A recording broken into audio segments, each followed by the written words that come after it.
Okay, so we've been talking about Sfiras HaOmer, and as I mentioned yesterday, the Sfiras HaOmer, which is a count up to Kabbalah Satira, should be etzem, be a very happy time. There is nothing intrinsic to the counting of the Omer that should have any sadness associated with it at all. And again, the Sefer HaChinuch says, originally the Omer was a time of simcha, the simcha of looking forward to Kabbalah Satira. And yet we know that in the course of time, the Omer became impressed with a certain minhagim of avelos, a certain sense of mourning, a certain sense of sadness. So let me go over this. The avelos during the Omer period is not in the Gemara. The Gemara itself does not indicate any type of avelos during Sfiras HaOmer, but it dates from the time of the Gaonim, so it's post-Talmudic. And the Gaonim record that there was a minhag during the Omer period, I'll discuss which days of the Omer period, that we refrain from haircuts and we refrain from getting married. And the reason that's given is to commemorate the deaths of the 24,000 students of Rabbi Akiva. Now again, it's very important that you understand the sources here. The deaths of the students of Rabbi Akiva, and I'll go over the story in a moment, that is in the Gemara. The Gemara does record that Rabbi Akiva's 24,000 students died in the period between Pesach and Shavuos. That is in the Gemara itself. But the Gemara does not derive from that any inyan of avelos during Sfira. It only comes from the time of the Gaonim. Now, what is the story with Rabbi Akiva? So I'm sure most of you are familiar with it. Maybe all of you are familiar with it. Remember, Rabbi Akiva was an Am Ha'aretz. He was an ignorant person. He was employed as a shepherd to the very wealthy landowner, one of the most wealthiest people in Yerushalayim, who went by the name or the nickname Kalba Savua. Now, Kalba Savua literally means an overstuffed dog. Kalba Savua. Why would he be called an overstuffed dog? So the Gemara says he was so hospitable that even if you were a dog, you would leave his house stuffed. Those of you that have dogs know that dogs are never full. They can always eat a little bit more. And he was so hospitable that even the dog would be satisfied. So he was very wealthy, and apparently he was known as a righteous person, at least in terms of chesed and the like. Obviously, as one of the wealthiest people in Yerushalayim, he could have had his pick for shidduchim. He could have had his son-in-law learn in kollel and the like. But his daughter Rachel somehow fell in love or was attracted to this ignorant shepherd, Akiva ben Yosef. And no one could understand why. Akiva ben Yosef was a shepherd. He was not learned. He was illiterate. He didn't even know how to read. And yet she saw something in him that no one else saw, and maybe Rabbi Akiva himself didn't see it. Her father was so incensed, her father was so upset, that her father made a neder that she could not benefit from any of his property, meaning to say he disinherited her, that she would get nothing from him. So she marries Rabbi Akiva. As far as I know, Rabbi Akiva kept his job. He wasn't fired, at least, but they had to live in poverty. This woman from the wealthiest family was living in poverty. It's described that they would sleep on straw. Rabbi Akiva would pull the straw out of her hair. That's what is recorded. And the story goes that she sent Rabbi Akiva to Yerushalayim to learn Torah. And he went, and he started with the first graders, or whatever the class level was, learning how to read. And he stayed there for 12 years. For 12 years, learning Torah. And the mashmos of the Gemara is he didn't visit his wife throughout that time at all. It's not clear. There could have been visits, but the Gemara records it as if he didn't see her for 12 years. After the 12 years, obviously he progressed, but we don't really know how learned he was after the 12 years. We know after the 24 years. But after the 12 years, he comes home to pay her a visit. He overhears a conversation that she is having with a neighbor, in which a neighbor remarks to her, what type of husband do you have that he leaves you for 12 years? And she is said to have responded that, listen, for learning Torah, I wouldn't mind if he would go for another 12 years. So the Gemara says he went back without even saying hello for another 12 years. He was gone for 24 years. In those 24 years, not only did she not have a husband, but she was living in poverty. Her father did not give her anything. She was living in poverty. What was the income? We don't even know, since Akiva was not working as a shepherd then. Now, people ask the kasha automatically, okay, she wanted him to learn. She was willing for him to learn. She wanted him to even go away for 24 years. But why couldn't he say hello? He couldn't have had a cup of coffee with her? He couldn't have, I mean, there wasn't coffee in those days, but, you know, he had to turn back without even greeting her? So what's the pshat? So the Svarim give two explanations in why he didn't stop. One explanation is B'Shem Rav Aaron Kotler. The Rav Aaron Kotler says that in Talmud Torah, 1 unit of 24 is not the same as 2 units of 12. Now this applies even in a much smaller context, meaning learning an hour and then taking a break and learning another hour is not the same as learning 2 hours straight. Because there's a certain critical mass of connection to the Torah that you get by the consistent, unbroken continuity of your Talmud Torah. So granted, when Rabbi Akiva takes off just to visit, there's already a little bit of a break, but the cup of coffee would have been a bigger break. So Rabbi Akiva said, if he has permission, he doesn't want to break the momentum. He'll go straight back to yeshiva, right away. In fact, the Chazon Ish writes in a letter, he describes what it's like, and I have to admit, I've never experienced this, but he describes what it's like to learn 12 hours straight, unbroken. And it's interesting, the Chazon Ish says, in order to get into learning, you have to have at least 3 hours, 3 unbroken. I mean, how often do we have that? 3 unbroken hours without interruption. And only then are you in learning. And then he describes hour number 4, like Olam Haba, like he's describing progressive levels of ecstasy and devekas b'Hashem. And by the time it's the 12th hour, I mean, halvai, maybe once in our life, we should be zocheh to experience this. The 12th hour, he says, is unbelievable. You can't imagine what it's like. You're in Olam Haba in this world, mamish. But it takes 3 hours to get into it. 3 hours to get into it. So the Chazon Ish gave a famous mashal. If it takes, let's say it takes 20 minutes for a pot of water to go to a boil. It takes 20 minutes to boil a pot of water. So let's assume after 19 and a half minutes, you shut it off, cools down, and then you turn it up again for 19 and a half minutes. You can do 19 and a half minutes 100 times. 100 times. You'll never get the pot to boil, because you needed 20 continuous minutes. So you can learn 1,000 hours.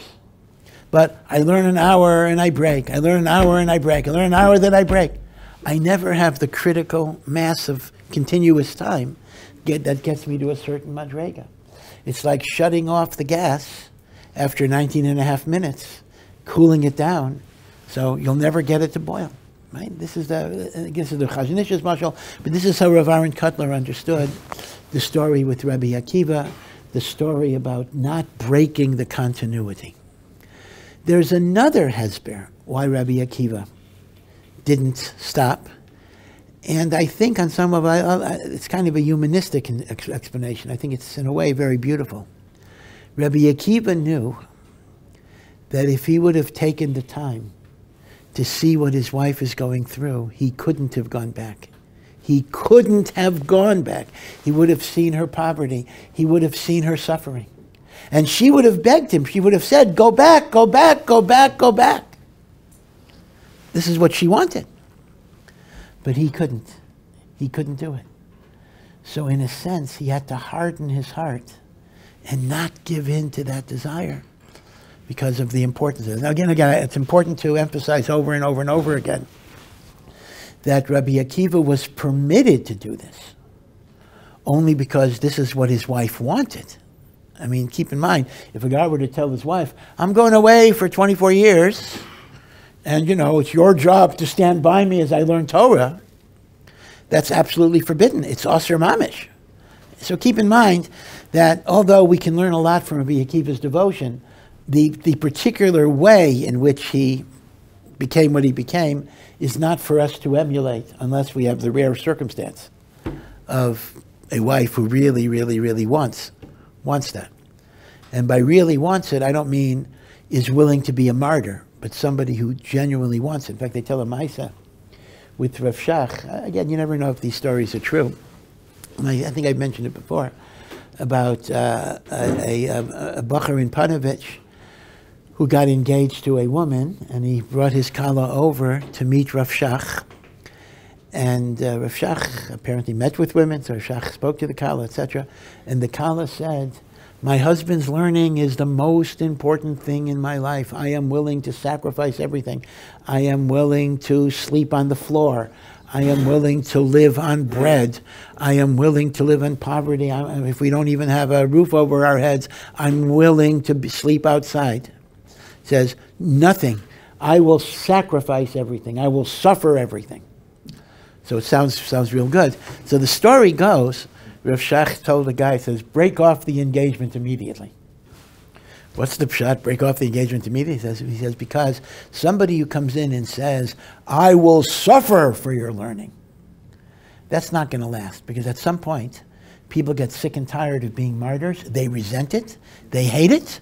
And it's going to drag you down. You know, your wife to say, it's okay if, if we don't only have bread in the house, I will live with it.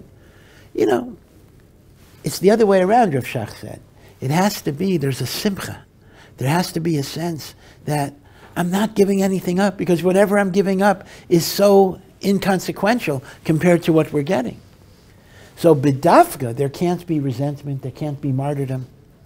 So keep in mind that Rachel was on the Madrega where this was a simcha for her, as hard as it was. So we have two explanations why Rabbi Akiva did not go back, did not take a coffee break, to see his wife. One is he didn't want to break the continuity of a 24-year period rather than 12 and 12. And the other is that if he would have spent any time with his wife at all, his heart would have been so broken that he wouldn't have been able to return. And since she wanted him to return and he knew that he was supposed to return, he couldn't allow himself the luxury of getting in touch with that feeling. So he went back for another 12 years. So 24 is a very important number here. So 24 years. And after the 24 years, he was now the Gadol Hador. He was the greatest Talmid Chacham, the greatest rabbi in Am Yisrael. And he came back with 24,000 Talmidim, 24 years, 24,000 Talmidim. Can you imagine 24,000 Talmidim? I mean, the largest yeshiva in the world, it's machlokas, depends how you count it, is either Mir here, Mir Yeshiva here, or Lakewood in the U.S. And what are you talking about? So you're talking about between 7,000 and 8,000.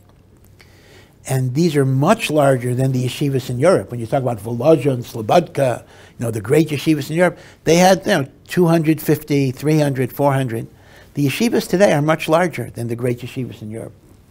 Partially because of poverty, many people couldn't go to yeshiva in Europe, and also because of elitism. To get into a yeshiva in Europe, you had to be very, very high. It was like getting into Harvard, MIT, Stanford. Today, our yeshivas are more democratic institutions. Although Or Sameach has its admission standards maybe, but most yeshivas, pretty easy to get in. So imagine Rabbi Akiva had 24,000 students. How do you have 24,000 students without microphones? I mean, even in Mir now, right? They have a share of, Usher has a share of, 500 people, whatever it is. You got to have a sound system. Rabbi Akiva has 24,000 students. But nevertheless, he comes back with 24,000 Talmidim. And, I mean, imagine the crowd. And this woman who is dressed in rags, she's in rags, she comes out to meet him. And some of the Talmidim think this must be a crazy woman, a bag lady. And they kind of, encircle Rabbi Akiva so she can't approach. And Rabbi Akiva says to them, get out of here, let her come. And he said the very famous words, Shali v'shalochem. All that I am and all that is yours, Shalahi, is only because of her. She is the reason for everything. She is the reason for everything. Without her, there would be nothing. I think I had mentioned last week that the Chassam Sofer says that is the meaning of V'ahavta l'reacha k'mo. Rabbi Akiva said you should love your neighbor as you love your friend as you love yourself. So Rabbi Akiva says this is an important klal in the Torah. He's talking about himself. It's because of the love she had in me that brought me to Torah. Zeh klal gadol b'Torah. Right? You come to Torah not by being put down. You come to Torah by being built up. If she would not have faith in me, I would not have become what I became. So imagine from the woman's perspective. Oh yeah, so then there's another part of the story that's very, very cute. And according to Taisvas, there's a very big yisaid in Avodas Hashem, where at this point, B'dafka, after 24 years it took, Kalba Savua now feels very, very bad that he put his daughter through such a deprivation for so many years. So he made a neder. Now we know there is a procedure called Hataras Nedarim. Now Hataras Nedarim requires, just like we do on Erev Rosh Hashanah, if you made a vow, you got to go in front of a beis din of 3 people. And the beis din has a way of releasing you from a vow. But in reality, there are 2 ways you can get released from a vow. One is by going in front of a beis din, and the other is Yachid Mumcha. Even a single Talmid Chacham, who is an extraordinary expert in the laws of Nedarim, can matur a neder without a beis. Now, Bizman Hazeh, even though obviously we do have Gedolim that are bucky in this, but for whatever reason, we no longer do Yachid Mumcha, we only do a beis din. But in the time of the Gemara, time of the Mishnah and the Gemara, they would still have Yechidim, who would matur Nedarim. This is called Yachid Mumcha, an expert individual. So Kalba Savua, who regrets his neder, finally decides he'll go to Akiva. He doesn't know this is his son-in-law. He'll go to Rabbi Akiva, who will matur the neder, Yachid Mumcha. Now, in order to matur a neder, although we don't do this Erev Rosh Hashanah because we don't know for sure, but if you know for sure you made a neder, technically you're supposed to identify what is called a Pesach. Pesach is an opening. And by an opening we mean if I would have known a certain thing that I didn't know about, I never would have made the neder. Right? So the Chacham asks, do you have a Pesach? Is there something that you discovered that had you known, you wouldn't have made the vow? Right? An example, I mean, and this could be a trivial example. Let's assume a person wants to be on a diet. So he makes a neder, he's not going to eat chocolate. Okay? He comes home for supper, and his wife baked a special chocolate cake for that night. And if he doesn't eat the chocolate cake, she's going to be hurt. So he should run to a beis din, nearest beis din, and say, I made a neder not to eat chocolate, but had I known that my wife was going to make a chocolate cake, I wouldn't have made the neder till tomorrow. So that's called the Pesach, even though something as small as that is a Pesach. And the beis din maturs the neder. Mutar lach, mutar lach, mutar lach. So Rabbi Akiva asked Kalba Savua the following question. If you would have known that your son-in-law would become learned in Torah, would you have made the neder to disinherit your daughter?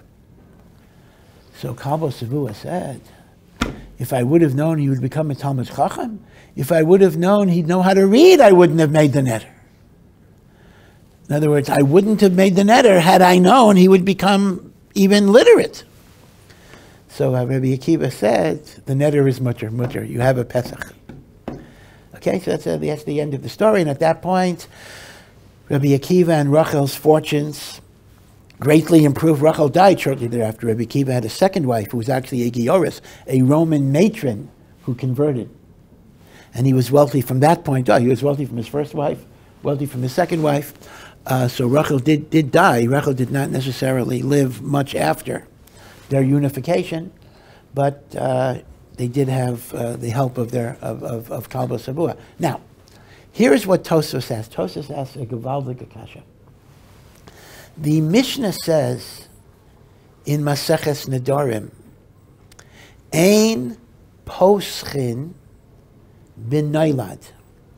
You cannot use a future event as a Pesach. A Pesach has to be what we would call a pre-existing condition. You understand the svara here, because the svara of Pesach is, I made the neder under a mistaken assumption. I made the neder not knowing that my wife had made a chocolate cake. Now, let's assume the following. You made a neder not to eat chocolate, and the next day, or after you made your neder, your wife made chocolate. You see, you can't say, had I known that my wife would make a chocolate cake, I wouldn't have made a vow, because that was a future event. That's an event that happened after you made the neder. You see, the neder is a mistake only if at the time you made the neder, there was some information you were not aware of. But if at the time you made the neder, your thought process was accurate, something happened later, so the Mishnah says you cannot use nolad. Nolad is a future event. You cannot use nolad as a Pesach. Now, Lamaisa, this is actually very, very complicated, because even if you can't use it as a Pesach, there's also idea of charata. I regret making the neder, but let's just go with Pesach. So Tosfos asks a gewaldige kasha. If Rabbi Akiva would have been learned at the time of Kalba Savua's vow, but Kalba Savua thought he was an Amoritz, that would have been a classic Pesach. Had I known that my son-in-law was learned, I wouldn't have made the neder. But that's not the case. At the time Kalba Savua made the neder, Rabbi Akiva was an Amoritz. There was no mistake. He made the neder because Rabbi Akiva was ignorant. Rabbi Akiva was ignorant. Elamai, he became a Talmid Chacham later. Tosfos asked the kasha. That's Neilad. Ein Peischin b'Neilad. Good kasha, right? It's mamash and Neilad. So listen to what Tosfos says. It's a great, great musar.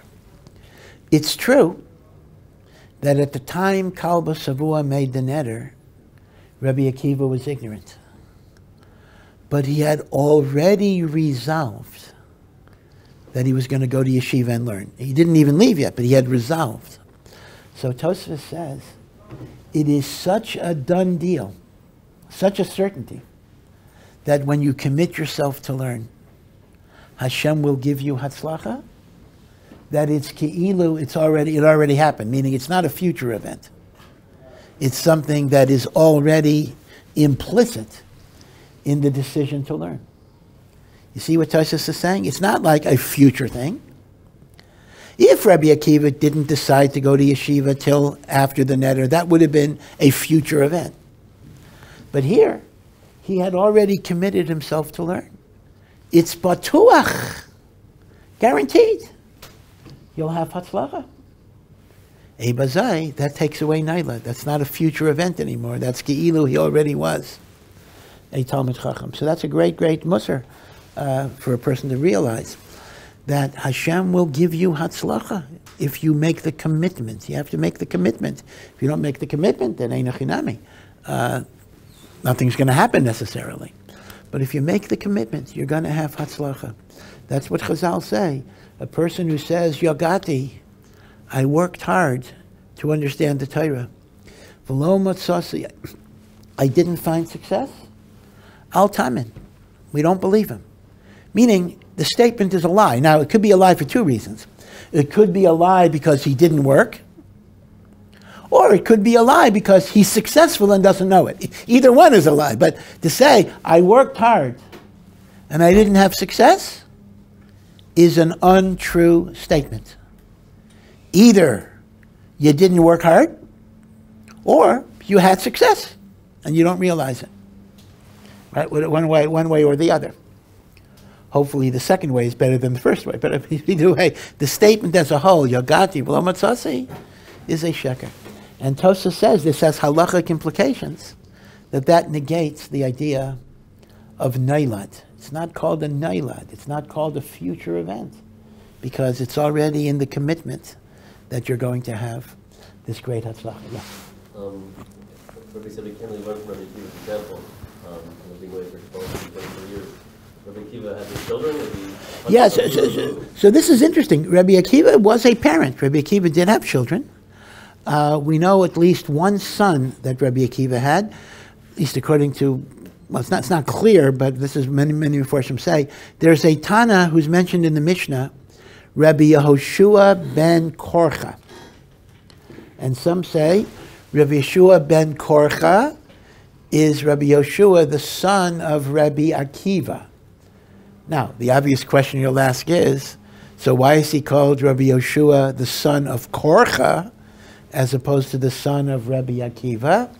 The answer is, Korcha means bald, and I'm not sure why they would call Rabbi Akiva this, but we know Rabbi Akiva was bald, and therefore Rabbi Yoshua, the son of the bald one.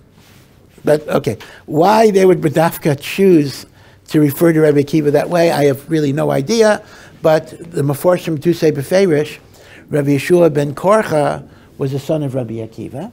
We also have Makairis, and this is going to be fascinating, maybe I'm going to be a little bit on thin ice, that Rabbi Akiva had a daughter. Yeah, in fact. You said, Tosfos said that it's not a noilad because Rabbi Akiva had already entered yeshiva. Well, he committed himself to go to yeshiva. He didn't. Yep. Yep. And at that point in time, so he committed himself to go to yeshiva, and at that point in time, it would have already been betuach, and he would have been matzliach. If that's the case, then how can Kalbus say, if I would have known he would have even learned Aleph base? If I would have known he would have learned Aleph base, it would have never made the matter if he had already committed himself to go to yeshiva. Well. The thing. There's a question as why did he have to say if I would have known he would? Yeah. So I hear what you're saying. It's a good HaRav because according to Tosfos, it wouldn't have been necessary yet for Rabbi Akiva to have a tangible accomplishment. In fact, according to Tosfos, he could have mattered, the Pesach could have simply been, had I known he committed himself to go to yeshiva, that would have been enough, even if he didn't even know the Aleph base. That's a good catch on Tosfos. I have to think about the answer to that, but that's a good question. Yeah. So two questions.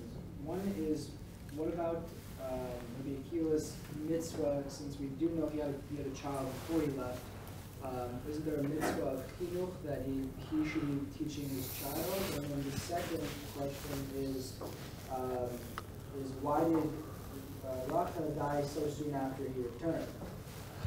Well, both of these are very good questions. Obviously, there is a mitzvah of chinuch, and we have to assume, listen, Rabbi Yeshua ben Korcha did become a Tanib, did become a great Talmud Chacham.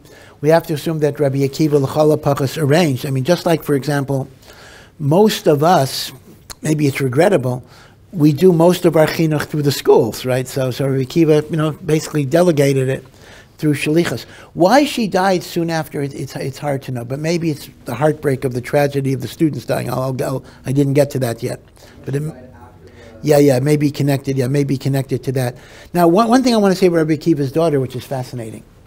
So Rabbi Akiva was Makayim Pru'ervu, Rabbi Yeshua ben Korcha, and a daughter. I don't think we know the name of the daughter.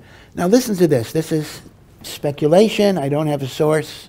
But I'll tell it to you because I think it may be an interesting possibility. There is a Tana in the Mishnah who's called Ben Azai. He's not even referred to by his first name. He happens to be Shimon Ben Azai. But Ben Azai. And Ben Azai was an extraordinary He was known for the sharpness of his mind and the clarity of his thought. In fact, years later, centuries later, when Abaye would describe what it was like when he had a good day of learning, Abaye would say, I'm as sharp today as Ben Azai in the streets of Tver. Ben Azai's been long dead, but he was like a symbol of a clear, logical thinker. Hareini ki Ben Azai b'shukei Tiberia. So he, maybe more than Rabbi Akiva on some level. Now, when the Mishnah discusses in Yevamis, in the 6th parak of Yevamis, the mitzvah of getting married and the like, the mitzvah of pru'urvu, the mitzvah of getting married, so Ben Azai didn't want to get married. Ben Azai said, Ma'asa, what can you expect of me? Nafshi chashka b'tayra. My soul so much desires to learn. I can't tear myself away from it. I can't take on the responsibility of a wife and a child. However you understand it halachically, Ben Azai is basically saying he doesn't want to get married because of Bittul Torah. Now again, the halacha we don't pass in this way at all, but this is Ben Azai. In fact, we used to, when I was in yeshiva, and we had older bachelors, people who just were 28, 30, so we used to call them, Hashem should forgive me for the late sonnets, we used to call them members of the Ben Azai Club. Nafshi chashka b'tayra. I don't want to get married and the like. Baruch Hashem. Now, when I remember the particular people that we said it about, Baruch Hashem, they got married and they have children and grandchildren, so everything worked out okay. But we used to, at the time, we would call them members of the Ben Azai Club. Now, Tosfos brings from I think the Yerushalmi. Listen to this: that Ben Azai in fact was married, but he got divorced, and he was married to none other than Rabbi Akiva's daughter. Wow. So this is documented. This is in Tosfos. But now I'm going to add a little speculation. I think there was a good reason why he married Rabbi Akiva's daughter, and there was a good reason why they got divorced. Ben Azai is essentially saying, domestic life is going to be a stira to my Torah learning. He says, a wife, children, carpool, whatever it is. I gotta find a wife who expects nothing from me, who will let me learn without any interruption, no matter what. Where do you find such a woman? Expects nothing at all? So he looks around and he says, Rabbi Akiva's wife let her husband learn 24 years without interruption. That's the wife that I need. So he marries Rabbi Akiva's daughter. Again, this is speculation. So, why did it go wrong? Because the daughter saw what her mother went through. And she was a righteous woman. I'm sure she was a righteous woman, but she couldn't live that way. That was Ben Azai's, if I could say it, miscalculation. He thought, like mother, like daughter. But the answer was no. Daughter saw how difficult life was for her mother.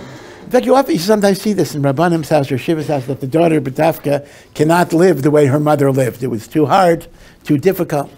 So, Lanias Daiti, I think there is some basis to say that that is what happened. Again, it's a sad story. That is what happened with Ben Azai, that Rabbi Akiva's daughter, as righteous as she was, and there's no doubt she was a tzadekis, but she couldn't live. I mean, how many people can live with the 24 years separation? And therefore, Ben Azai thought he was getting Rachel, the mother. In fact, he wasn't, and that's why there was a get. Okay, so this is the kind of the story of Rabbi Akiva. So Rabbi Akiva was Makayim, at least the minimum of Pru'urvu, which is a son and a daughter. I don't know if he had more children. I'm not sure. And I'm not even sure when he had the children. Did he have the children before he left yeshiva? Because if he was gone for 24 years, there would have been no other opportunities. Perhaps there were visits, we don't know b'diuk, or perhaps the pregnancies occurred before he left. There's a lot that we don't fully know. Okay, but the one thing we do know is, imagine from Rachel's perspective, 24 years of difficulty without a husband, living in poverty. And how sad that must have been, how crushing that must have been. But now she sees Nachas. She sees the 24,000 students, the biggest yeshiva. She sees her husband, the greatest of the Talmidei Chachamim of the generation. And imagine the joy that she has that all of her sacrifice is worth it. Right? Mamish, everything has been vindicated.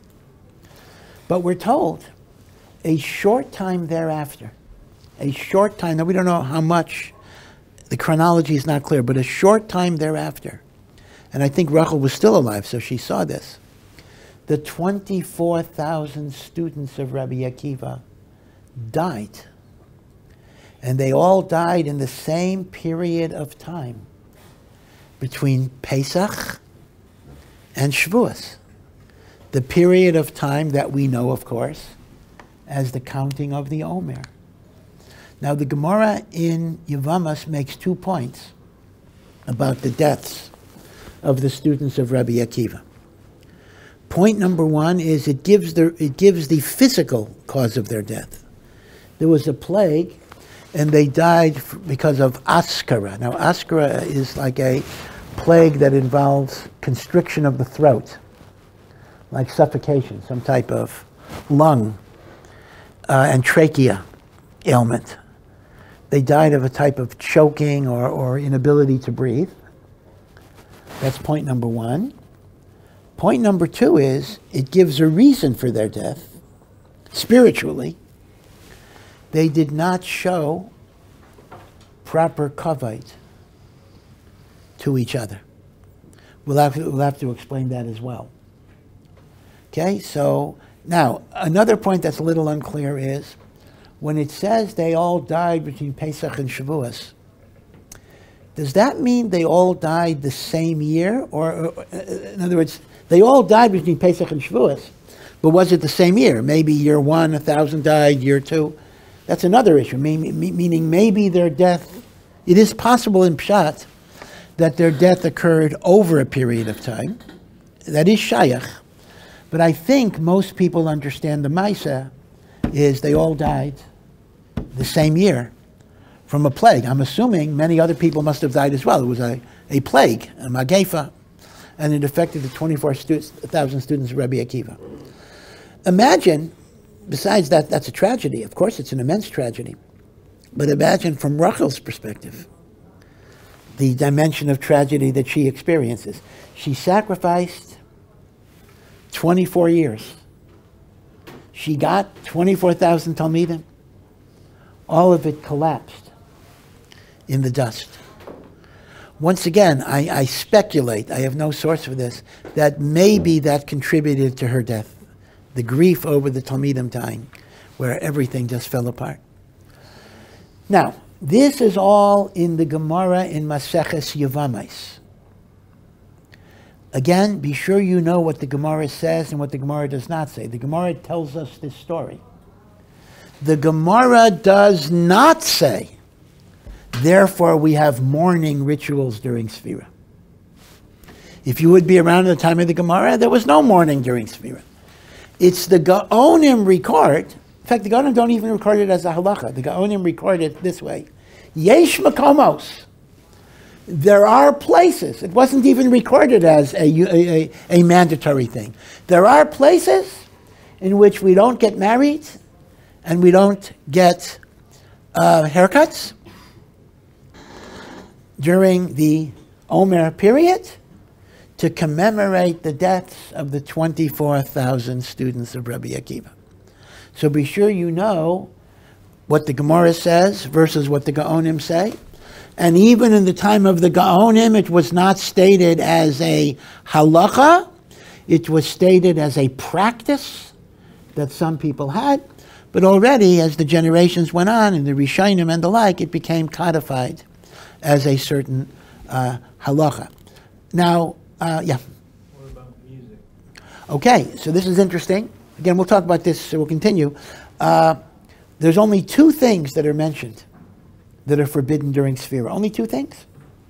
Don't get married and don't cut your hair. That's all it says. Nothing else is mentioned by the Gaonim. So this goes back to a famous question. Again, please do not take anything I say today as a halacha, because I'll talk about the halachas a little more next time. But people always ask, show me where it says in the Mishnah Berurah or the Shulchan Aruch that you're not allowed to listen to music during Sfira. So your gut reaction would be, well, it's surely there, got to be there. So you're looking and you're looking and you're looking and you're looking and you're looking. It's not there. So the person smiles triumphantly at you. You see, it's not there. It doesn't say anywhere that you can't listen to music during Sfira. By the way, the same thing is true for the 3 weeks. But you know why the Shulchan Aruch doesn't say you can't listen to Sfira during the Omer? Because the Shulchan Aruch paskins, you're not allowed to listen to music the whole year. Zeicher l'chorban. So, based on that idea, of course, there's no special rule about music during Sfira. Because you can't listen to music. Now, it's a whole shaila why we're makel on this. But Rav Moshe writes, if whatever the reason is we're makel on it, then at least for Sfira we should follow the halacha that should apply the whole year. So I'll talk more about this, but you're 100% correct. There was no specific rule about music during the Omer. There's only 2 rules. Don't get married and don't cut your hair. In fact, there's even an interesting machlokas if it only applied to shaving or even haircuts. Some say it didn't apply to haircuts, it only applied to shaving. Okay, but it's universally accepted today that the prohibition of hair cutting applies to both shaving and to hair, so I'm just going to go with that, but be aware that even that is a bit of a discussion. Okay, so that dates from the time of the Gaonim. We'll continue this next week. I want to talk a little bit about not showing kavod to each other. What exactly does that mean? And why would that be such an aveira that 24,000 students of Rabbi Akiva would die? Okay, we'll stop here. Thank you for listening to this Awesome production. To find out more and to partner in our mission, please visit ohr.edu.